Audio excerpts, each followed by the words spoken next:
जय एवरीवन। आज के सेशन में हम स्टार्ट करेंगे थर्मोडायनामिक्स। एयरफोर्स, नेवी या एनडीए एग्जाम में लास्ट मोमेंट पर इस टॉपिक से मैं क्या पढ़ के जाना चाहिए वो मैं आपको इस सेशन में बताने वाला हूं। अगर आपने किसी कारणवश से ठीक से पढ़ाई नहीं कर पाए और आपका एग्जाम बहुत नियर है तो आप इस सेशन को देखिए। इस टॉपिक के अंदर आपको बहुत ज्यादा बेनिफिट मिलने वाला है। इस टॉपिक के जो भी इंपॉर्टेंट पार्ट होंगे जिनमें एग्जाम की डिमांड ज्यादा होती है आने की, वो मैं सारी की सारी चीजें आपको कराऊंगा। इस तरीके के बहुत सारे चैप्टर्स को मैं कवर कर चुका हूं। ठीक, तो स्टार्ट करते हैं आज का सेशन। देखो, थर्मोडायनामिक्स के अंदर सबसे पहले जो हमें समझना है वो समझना है टाइप्स ऑफ गैस, गैस के प्रकार। जिसमें सबसे पहली गैस होगी मोनो एटॉमिक गैस। अब मोनो एटॉमिक का मतलब क्या? मोनो मतलब एक, जिसका एक ही एटम हो उसको मोनो एटॉमिक गैस कहेंगे। हिंदी में से हम एकल परमाणु गैस कहते हैं। देखो एग्जांपल के तौर पर helium, neon, argon, krypton, xenon, जिसका सिर्फ एक ही एटम हो, ऐसी गैसेस को मोनो एटॉमिक कहा जाता है। दूसरा डाई एटॉमिक गैस। डाई मतलब इसके दो एटम हो, द्वि परमाणु गैस, जैसे O2, N2, H2, Cl2, Br2। ऐसी गैसेस जिनके पास दो एटम हो उन गैसेस को डाई एटॉमिक यानी दो परमाणु गैस में काउंट किया जाता है। और तीसरा आता है ट्राई एटॉमिक गैस यानी त्रिपरमाणु गैस। इसको हम पॉली एटॉमिक गैस भी कहते हैं, बहुपरमाणु गैस भी कहते हैं।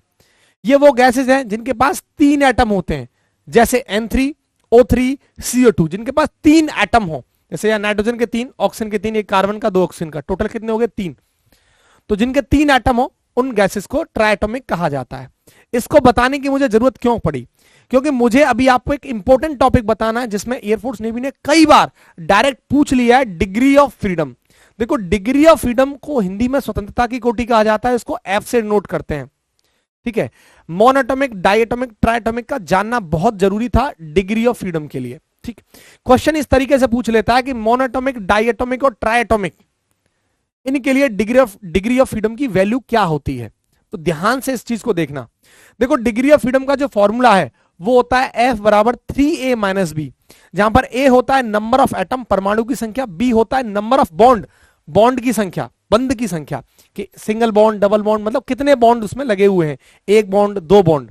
ठीक, अब जैसे अगर मैं आपसे बोलूं कि बताइए मोनो एटॉमिक गैस के लिए degree of freedom gas, degree of freedom की वैल्यू कितनी होगी? ठीक, तो आप फॉर्मूला क्या यूज करोगे? 3a minus B. तो अगर आप एग्जाम्पल के तौर पर देखना चाहो कि हमने क्या फॉर्मूला पढ़ा है, मतलब मोनोएटॉमिक गैस क्या होती है? जिनके पास एक एटम हो, हीलियम, नियोन, कोई भी एक एग्जाम्पल ले लो, हीलियम। अगर मैं आपसे पूछूं कि बताइए इसमें एटम कितने, तो आप क्या कहोगे? एक एटम है, क्योंकि मोनोएटॉमिक गैस एक एटम है। लेकिन अगर आपसे मैं बॉन्ड पूछूं कि बताइए इसमें कितने बॉन्ड है, तो अगर मेरे पास कोई दो एटम है, कोई दो एटम, ये दो एटम है, ये दो एटम है, इन दोनों एटम को कनेक्ट करने के लिए एक बॉन्ड की जरूरत पड़ेगी, कम से कम जरूरत पड़ेगी कि नहीं पड़ेगी? लेकिन सिर्फ मेरे पास एक ही एटम है, तो क्या इस एटम को कनेक्ट करने के लिए किसी बॉन्ड की जरूरत पड़ेगी? कोई भी बॉन्ड की जरूरत नहीं पड़ेगी। तो यानी यहां पर बॉन्ड कितने हो जाएंगे? जीरो। तो याद रखना, मोनोएटॉमिक गैस के लिए कोई भी बॉन्ड नहीं होता। तो आप सीधा सीधा अप्लाई कर दो, तो एटम की जगह 1 पुट कर देंगे, बॉन्ड की जगह 0 यानी 3। तो जो मोनोएटॉमिक गैस के लिए डिग्री ऑफ फ्रीडम की वैल्यू होती है बच्चे, वो 3 होती है। ठीक ऐसे ही अगर हम डाई एटॉमिक गैस के लिए निकालें, किसके लिए? डाई एटॉमिक के लिए, तो हम क्या फॉर्मूला अप्लाई करेंगे? 3a minus B. अब एग्जाम्पल के तौर पर जैसे इसका एग्जाम्पल हमने ले लिया O2, ठीक, या H2 गैस ले लिया, H2 ले लिया एग्जाम्पल। तो आप देखिए जो हाइड्रोजन गैस है, दो गैस हैं। अब कम से कम इनको कनेक्ट करने के लिए एक बॉन्ड की जरूरत पड़ेगी कि नहीं पड़ेगी? तो यहां पर जो बॉन्ड होंगे वो कितने होंगे? एक, और एटम तो कितने होंगे? दो। या फिर मैंने एग्जांपल ले लिया O2, तो जब ऑक्सीजन की बात करेंगे तो डबल बॉन्ड। अब यहां पर बॉन्ड कितने होंगे? भाई बॉन्ड यहां पर 1 होगा। क्यों बात कर रहा हूं मैं? क्योंकि कम से कम कितने बॉन्ड चाहिए किन्हीं दो एटम को कनेक्ट करने के लिए? एक, कम से कम तो एक चाहिए, तो हम कम से कम पर जाएंगे। और एटम कितने होंगे? दो। बात क्लियर है? तो यहां सीधा अप्लाई कर दो, तो ए की जगह कितना आ जाएगा? दो एटम, और बॉन्ड कितना आ जाएगा? एक। तो 3 दूनी 6, 6 में से गया तो 5। तो डाई एटॉमिक के लिए डिग्री ऑफ फ्रीडम की वैल्यू 5 होती है। और तीसरा आएगा आपका, that is try atomic. Try atomic, इसको थोड़ा आपको ध्यान से देखना है, ये एग्जाम में बन भी चुका है क्वेश्चन और कई बार हम इसको गलत कर देते हैं। Formula 3a minus B. अब देखो, अगर मेरे पास कोई 3 एटम है, मतलब एक एटम है मेरे पास ये, और एक है ये, और एक है ये, 3 एटम हो गए। अब इन 3 एटम को कनेक्ट करने के लिए कितने बॉन्ड की जरूरत है? कम से कम एक और एक, दो बॉन्ड की जरूरत है। मतलब कितने बॉन्ड? 2। और एटम कितने? 3। बोलो हाँ के ना। ये जो आपको स्ट्रक्चर दिखाई दे रहा है, ये कैसा स्ट्रक्चर है? ये लीनियर स्ट्रक्चर आपको दिखाई दे रहा है, रेखीय। ठीक। लेकिन अगर मैं आपसे बात करूं तो क्या इसको इस तरीके से नहीं बना सकता? किन्हीं 3 एटम्स को देखो इस तरीके से बना सकता हूं ना। तो क्या आपस में इनको कनेक्ट करने के लिए कितने बॉन्ड की जरूरत पड़ेगी? 3। हाँ है ना? क्या बना सकता हूं फिगर? बिल्कुल बना सकता हूं। तो आप जरा देखिए, एटम कितने हैं यहां पे? 3। लेकिन अब यहां पे बॉन्ड कम से कम कितने हैं? 3। ये तो 2 सिचुएशन बन के आ गई। अब क्या करें? तो ध्यान से इसी बात को देखना, मोस्ट ऑफ द टाइम्स हम यही गलती कर जाते हैं। ठीक है, ये जो आपको स्ट्रक्चर दिखाई दे रहा है, ये नॉन लीनियर स्ट्रक्चर है और एक ही है जो कि रेखीय नहीं है। अगर आप इस कंडीशन के अंदर डिग्री ऑफ फ्रीडम की बात करोगे, इस कंडीशन के अंदर, तो जो डिग्री ऑफ फ्रीडम होगा इस कंडीशन के अंदर, that is 3a minus b. A कितना है? 3। और यहां पर बॉन्ड कितने? 2। तो ये आएगा आपका 7। जब आप इस कंडीशन के अंदर बात करोगे नॉन लीनियर के अंदर, 3a माइनस बी, ए कितना होगा? 3। बॉन्ड भी कितने होंगे? 3। तो कितना आएगा? 6। अब आपका आंसर क्या होगा? तो ध्यान रखना, अगर एग्जाम में ये ऑप्शन भी दे रखा है 7 और ये भी दे रखा है 6, तो आपकी प्रायोरिटी क्या है? 6 आपका आंसर होगा। तो एग्जाम में आपको आंसर 6 टिक करके आना है। अगर इनमें से कोई एक ही ऑप्शन है, अगर 6 है तो 6 करके आओगे, या 6 नहीं है ऑप्शन में, सिर्फ 7 है, तो आपका आंसर 7 होगा। ये ध्यान रखना। तो जो आपका जो आंसर होगा, जो आप एग्जाम में टिक करके आओगे, याद रखना ट्राई एटॉमिक के लिए डिग्री ऑफ फ्रीडम की वैल्यू 6 होगी। आप इस नॉन लीनियर के केस को आप, ठीक है, इस पर टिक लगाओगे, इसे कंसीडर करोगे अपना आंसर। ये ध्यान रखना, 6 आपका आंसर होगा आज के बाद। आप 7 पे नहीं जाओगे। अगर ऑप्शन में सिर्फ और सिर्फ 7 है, 6 नहीं है, तभी आपका आंसर 7 होगा, अदरवाइज नहीं होगा। इतनी बात आपको समझ में आ गई डिग्री ऑफ फ्रीडम की कंडीशन। तो आपको ये डिग्री ऑफ फ्रीडम की वैल्यू डायरेक्ट याद होनी चाहिए। मोनोएटॉमिक के लिए 3, डाया के लिए 5 और ट्राई के लिए आपकी 6, क्योंकि इनका अभी आगे बहुत बड़ा यूज होगा और डायरेक्ट यहां से क्वेश्चन बन चुके हैं। नेक्स्ट आगे हमें समझना है, that is thermodynamic process. Thermodynamic process, ऊष्मागतिकीय प्रक्रम। हिंदी वालों के लिए ऊष्मागतिकीय प्रक्रम। देखो, कॉपी पेन निकाल लो और साथ ही साथ चीजों को नोट करते जाओ, ये आपके लिए बहुत ज्यादा बेनिफिशियल होने वाली हैं। At the end of movement, आपका एग्जाम बहुत नजदीक है, आपने नहीं पढ़ा इस चैप्टर से कुछ भी, इस तरीके मैं सभी चैप्टर्स की इसी तरीके से वीडियोस लाने वाला हूं, और कंटिन्यूअस और वीडियोस बन चुकी हैं जो आप तक पहुंच भी चुकी हैं 6 चैप्टर्स की। आप इन लेक्चर्स को देखिए, आपको बहुत ज्यादा बेनिफिट होगा। लेकिन साथ के साथ करना क्या है, कॉपी खोलिए, ये ध्यान रखना, कॉपी में आपको साथ साथ नोट्स बनाने हैं। ठीक है, थर्मोडायनामिक प्रोसेस, जिसमें ये 4 प्रोसेस होती हैं बेटे। इसमें सबसे पहली प्रोसेस होती है isothermal process. Isothermal process, Hindi वालों के लिए इसे कहा जाता है समतापीय प्रक्रम। आइसो माने सम, थर्मल माने तापीय, और प्रोसेस माने प्रक्रम, समतापीय प्रक्रम।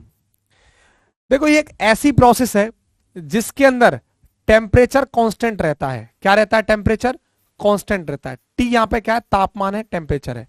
अगर टेम्परेचर कांस्टेंट रहेगा तो क्या मैं ऐसा बोल सकता हूं जिसका डेल्टा टी क्या रहेगा? 0। ऐसी प्रोसेस को बच्चे क्या कहा जाता है? आइसोथर्मल प्रोसेस कहा जाता है। दूसरी जो प्रोसेस होती है वो होती है एडिएबैटिक प्रोसेस, रुद्धोष्म प्रक्रम। एडिएबैटिक प्रोसेस, हिंदी में से कहते हैं रुद्धोष्म प्रक्रम। ठीक है, अब ये वो प्रोसेस है जिसमें हीट बच्चे क्या होगी? क्यू क्या पे क्या है? हीट है। तो हीट कांस्टेंट हो, यानी क्या मैं ऐसा बोल सकता हूं डेल्टा क्यू क्या हो? 0। तो जहां पर हीट कांस्टेंट हो, या मैं ऐसा बोलूं delta Q change in heat क्या हो? 0 हो, ऐसी प्रोसेस को एडिएबैटिक कहा जाता है। डायरेक्ट एग्जाम में पूछ लिया गया है कि बताइए आइसोथर्मल प्रोसेस के लिए इनमें से कौन सा सही होगा? ऑप्शन दे देगा, प्रेशर कांस्टेंट रहेगा, टेम्परेचर कांस्टेंट रहेगा, हीट कांस्टेंट रहेगा, वॉल्यूम कांस्टेंट रहेगा। कई बार आपके क्वेश्चन में, एग्जाम में क्वेश्चन बन चुका है। 12 जुलाई शिफ्ट 1 में भी यहां से क्वेश्चन बना है 2021 में।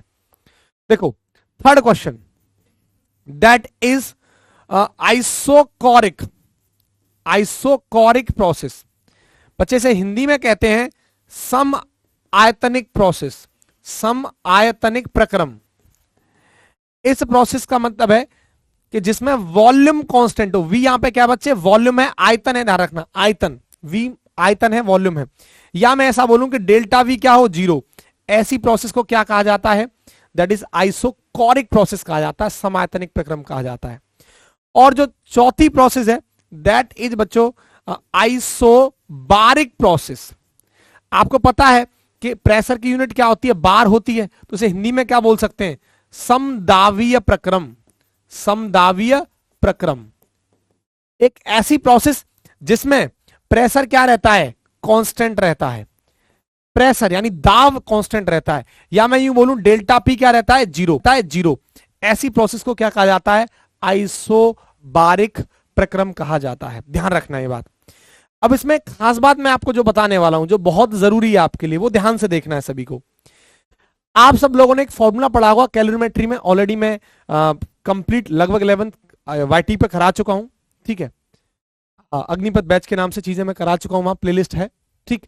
तो स्पेसिफिक हीट आपने पढ़ा होगा, स्पेसिफिक हीट, विशिष्ट ऊष्मा। इसको बच्चे हम सी से डिनोट करते हैं या एस से भी डिनोट करते हैं, छोटी सी से, स्मॉल सी से। इसे स्पेस हीट कहा जाता है। अब होता क्या, जो स्पेस हीट का जो फॉर्मूला है बच्चे, वो होता है Q upon M delta T. ये फॉर्मूला होता है Q upon M delta T. Space heat होता क्या है, इतना मुझे आपको यहां बताने की जरूरत नहीं है। 1 ग्राम सब्सटेंस के लिए 1 डिग्री सेल्सियस टेम्परेचर देने के लिए जो हीट की जरूरत होती है उसे हम स्पेसिफिक हीट कहते हैं, ठीक है। मैं आपको बता दूं, अगर इस मास को मैं 1 ग्राम मान लूं और इस टेम्परेचर को 1 डिग्री सेल्सियस मान लूं, तो ये भी 1, ये भी 1, तो ये तो नीचे तो 1 बचा, 1 का डिवाइड करेंगे तो क्यू में क्यू आ जाएगा। तो 1 ग्राम सब्सटेंस के लिए 1 डिग्री सेल्सियस टेम्परेचर देने के लिए जो हीट की जरूरत है उसे स्पेसिफिक हीट कहा जाता है।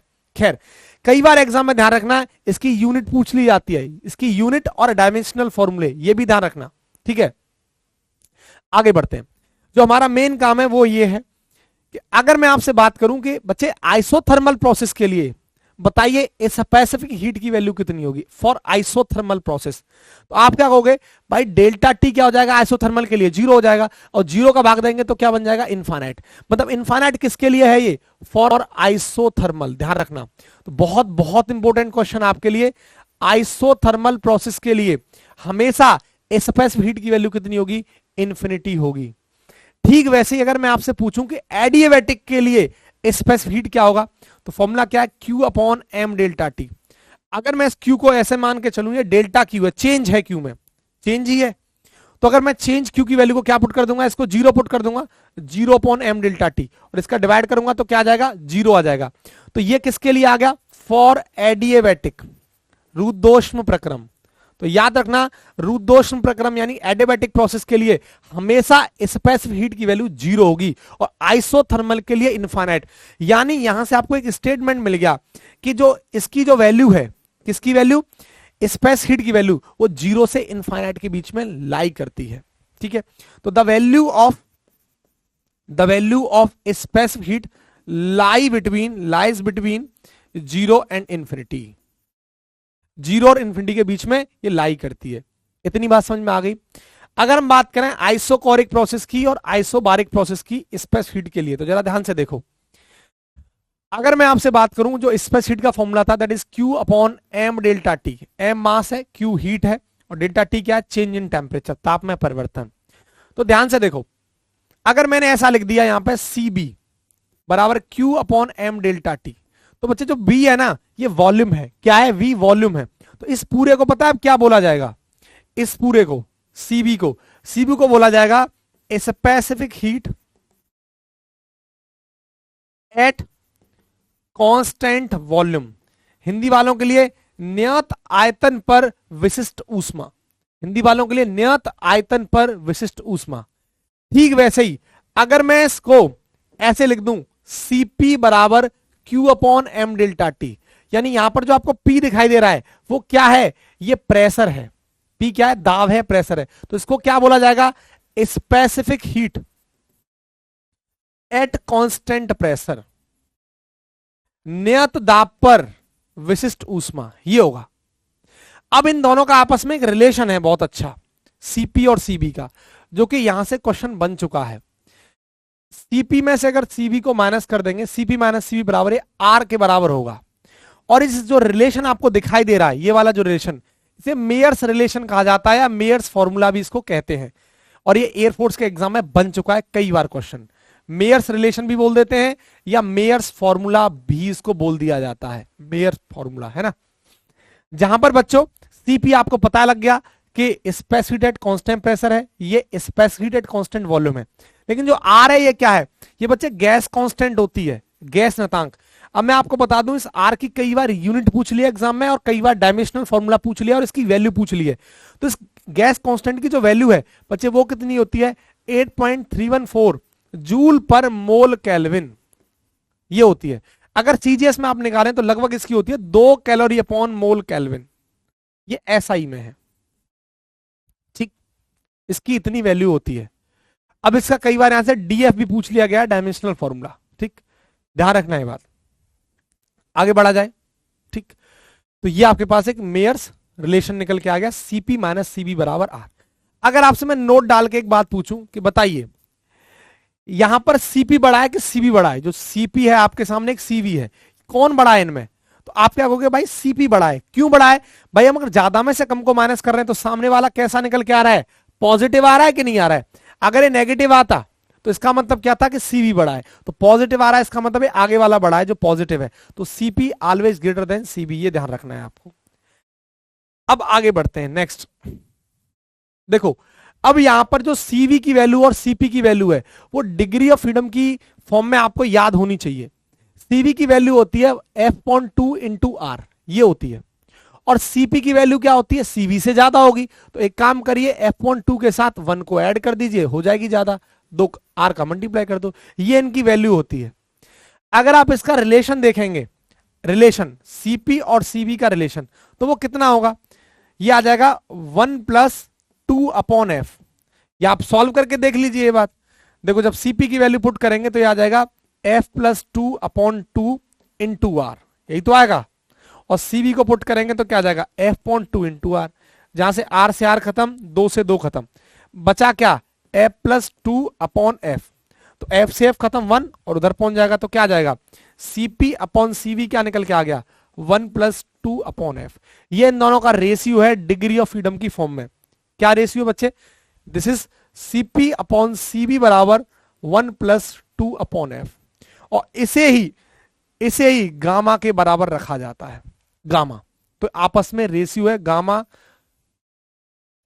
सीपी अपॉन सीबी बराबर 1+2 अपॉन एफ, ये ध्यान रखना। अब आपसे कई बार यहां क्वेश्चन पूछ लेगा, ध्यान से देखना कि ये आपको पता था सीपी सीबी से बड़ा है। तो जो रिलेशन आपको दिखाई दे रहा है सीपी अपॉन सीबी, ये जो रिलेशन है हमेशा क्या होगा, 1 से बड़ा होगा। 1 से हमेशा क्या होगा, ये रिलेशन बड़ा होगा, क्योंकि ये ज्यादा होगा। मान के चलो 5 है और नीचे वाला 4 है, तो 4 का भाग 5 में देना हमेशा क्या होगा, 1 से ज्यादा होगा कि नहीं होगा। तो ये जो रिलेशन है ना, 1 से बड़ा होगा। यानी मैं इस बात को ऐसे लिख सकता हूं कि गामा की वैल्यू हमेशा 1 से बड़ी होगी। क्या आपको मेरी बात समझ में आ रही है, सीधी सी बात, ठीक है। तो डिग्री ऑफ फ्रीडम की फॉर्म में इस सीपी और सीबी की वैल्यू थी। अब एक चार्ट आपके सामने है जिसकी वैल्यूज आपको बच्चों याद होनी चाहिए। देखो एक चार्ट है आपके सामने, जिसमें मैंने एक गैस का चार्ट बनाया, एक डिग्री ऑफ फ्रीडम क्या होगी इन तीनों गैसेस के लिए, उसकी सीबी सीपी और इन दोनों का रेशियो क्या होगा। अगर मैं बात करूं मोनोएटॉमिक गैस की, तो हमें पता है मोनो एटॉमिक गैस के लिए डिग्री ऑफ फ्रीडम की वैल्यू 3 है। लेकिन आप जब एफ की जगह पुट करोगे वैल्यू तो 3/2 इंटू आर आ जाएगा। सीपी की जगह 3 पुट करोगे तो 5.2 इंटू आर आ जाएगा। और जब इन दोनों का रेशियो निकालोगे 1+2 अपॉन एफ, तो ये निकल के आएगा 5.3, दैट इज 1.66। यानी बहुत इंपॉर्टेंट क्वेश्चन कई बार एग्जाम में बना है कि गामा की वैल्यू मोनोएटॉमिक के लिए कितनी होती है, 1.66 होती है। याद होनी चाहिए वैल्यू आपको, ये और ये वैल्यूज आपको याद होनी चाहिए, डिग्री ऑफ फ्रीडम और गामा की वैल्यू गैसेस के लिए। डायटोमिक के लिए बच्चे इसकी वैल्यू कितनी है, 5 है। आप वैल्यू पुट करोगे एफ की जगह 5, यहां पर आपको मिलके आ जाएगा। और यहां पर जब देखोगे डायटोमिक के लिए जो गामा है बच्चे वो कितना है, 1.4 है। और ट्राइएटोमिक के लिए अगर मैं बात करूं तो 2 बन रही थी हमारी, एक तो नॉन लीनियर का केस था, एक लीनियर का केस था। लेकिन हमें कौन सा लेना है, हमेशा नॉन लीनियर का केस लेना है। तो जब आप पुट करोगे 6/2 कितना आ जाएगा, 2 3 6 3r, ये आपका 4r आ जाएगा और ये आ जाएगा 4.3। जब आप रखोगे इसकी वैल्यू को यहां 6 तो ये बचेगा 1.33, ये बचेगा 1.33। तो ये बच्चे ट्राइएटॉमिक के लिए गामा की वैल्यू होगी 1.66, 1.4, 1.3। एक बड़ा फेमस क्वेश्चन यहां से एग्जाम में बना है, नेवी और एयरफोर्स ने पूछा था कि यदि एटॉमिसिटी बढ़ जाती है तो बताइए गामा की वैल्यू बढ़ेगी, घटेगी या कांस्टेंट रहेगी या इनमें से कोई नहीं। मैं क्वेश्चन आपके सामने लिख देता हूं, एक क्वेश्चन आपके सामने लिख देता हूं यहां। इफ एटॉमिसिटी, परमाणुकता, एटॉमिसिटी इज इंक्रीजेस, हिंदी में बच्चे से परमाणुकता कहते हैं, देन गामा विल बी, ये प्रीवियस ईयर का क्वेश्चन है, गामा विल बी। तो एटॉमिसिटी को बच्चे हिंदी में कहते हैं परमाणुकता। ऑप्शन ए दे दिया उसने बढ़ेगी, ऑप्शन बी दे दिया घटेगी, ऑप्शन सी दे दिया कांस्टेंट, रिमेन कांस्टेंट, नियत रहेगी, और डी इनमें से कोई नहीं। तो ध्यान से देखो परमाणुकता का मतलब क्या है, उसने बोला एटॉमिसिटी बढ़ती है, इसका मतलब यह हुआ कि जो एटम की संख्या वो बढ़ रही है। तो आप जब ऊपर से नीचे आते हो तो बताइए एटम की संख्या बढ़ रही है, mono atomic 1, diatomic 2 atom, triatomic 3 atomic. तो एटॉमिसिटी यानी परमाणु की संख्या बढ़ रही है। जब परमाणु की संख्या बढ़ेगी तो आप खुद बताइए गामा आपका घट रहा है कि बढ़ रहा है, पहले 1.6 फिर 1.4 फिर 1.33, मतलब आपका गामा घट रहा है। तो एटॉमिसिटी का मतलब क्या है, नंबर ऑफ एटम बढ़ने पर, ठीक है, आपका गामा क्या है बच्चे, घट रहा है। तो ऑप्शन क्या आ जाएगा, बी इज करेक्ट। तो ये जो टॉपिक था है ना, ये बहुत स्मॉल सा टॉपिक जिसमें मैंने आपको समझाया कि डिग्री ऑफ फ्रीडम क्या है, ठीक है, थर्मोडायनामिक प्रोसेस क्या है और इसके लिए स्पेसिफिसिटी की वैल्यूज क्या होंगी और मेयर्स फॉर्मूला क्या है और मेयर फॉर्मूला का क्या रिलेशन है डिग्री ऑफ फ्रीडम के साथ और गामा के साथ, है ना। और एक ये क्वेश्चन इसी तरीके का मैं अभी आपके लिए थर्मोडायनामिक्स में फर्स्ट लॉ ऑफ थर्मोडायनामिक के अंदर क्वेश्चंस लगवाऊंगा और कार्नोट इंजन का भी एक लेक्चर आएगा, जो कि कार्नोट इंजन पर ध्यान रखना most important, most of the times वो क्वेश्चन पूछता ही पूछता है। तो इसी तरीके के लेक्चर्स मैं आपके लिए लाता रहूंगा। तब तक के लिए जय हिंद।